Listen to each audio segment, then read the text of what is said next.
지난 126번, 127번 유산균 영상을 보시고 혹시나 오해하실까봐 영상을 준비했습니다. 지난 영상의 내용은 과민성 장증후군에 유산균이 일부 효과가 있고 그 중에서도 락토바실러스 카테고리의 유산균이 가능성이 높다라고 안내드렸어요. 물론 낮은 퀄리티의 데이터이긴 했지만요. 혹시 이 내용을 보시고 배가 종종 아프거나 설사를 자주 하거나 변비가 심하다고 해서 유산균을 먹어볼까 생각이 들었다면 절대로 그래서는 안 된다는 걸 말씀드리려 해요. 유산균이 과민성 장증후군 증상 완화에 효과가 있을 수 있다는 것이지 복통, 변비, 설사에 효과가 있다는 뜻이 아니라는 겁니다. 왜냐하면 복통, 변비, 설사를 일으킬 수 있는 원인들은 과민성 장증후군 말고도 무수히 많이 있기 때문이죠. 그렇기 때문에 이러한 증상들이 있다고 해서 바로 유산균을 먹는다는 것은 이 무수히 많은 원인들 중 과민성 장증후군일 가능성으로 때려 맞춘다는 뜻이에요. 다시 말해서 이 낮은 확률에 베팅을 하는 것과 마찬가지인 것입니다. 과민성 장증후군에 대한 정의를 다시 한번 봐보세요. 장 내부에 구조적인 문제가 없는 상태임에도 불구하고 복부 불편감과 배변 습관의 변화를 일으키는 질환. 여러분의 장 내부에 구조적인 문제가 없는 것을 직접 확인하셨나요? 아니라면 과민성 장증후군이라고 단언하기는 어렵습니다. 그렇기 때문에 불편한 게 생기셨을 때 가장 중요한 것은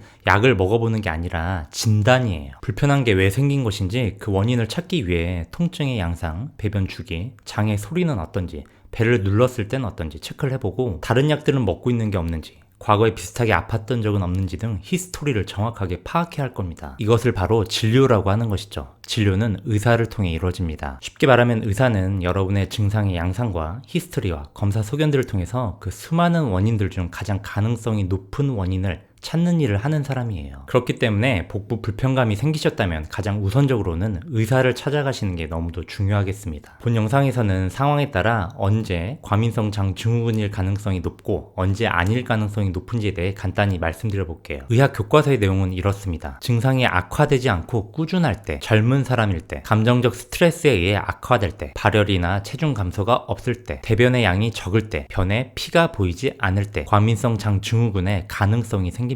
반면에 증상이 점차 악화될 때, 고령일 때, 밥을 굶고 있는데도 불구하고 설사가 지속될 때, 야밤에 설사를 할 때, 대변이 물에 둥둥 뜰 때, 기타 발열, 체중 감소가 있거나 대변에 피가 보일 때 과민성 장증후군이 아닐 가능성이 생깁니다. 배가 아픈 부위에 따라 원인을 감별하는 것은 사실 어렵습니다. 예를 들어 배꼽 주위가 아픈 경우 과민성 장증후군일 가능성도 있고 암일 수도 있고 궤양성 질환일 수도 있고 천차만별이기 때문이죠. 변비가 심하게 나타나는 경우도 마찬가지예요. 다음과 같이 다양한 원인일 수 있습니다. 그러므로 과민성 장증후군이 아닐 가능성이 조금이라도 존재한다면 내시경과 같은 적극적인 정밀 검사를 받아보시는 게 매우 중요하고요. 교과서에서는 40세 이상이거나 대장암의 가족력이 있을 경우 정밀 검사의 적극성을 더욱 강조하고 있습니다.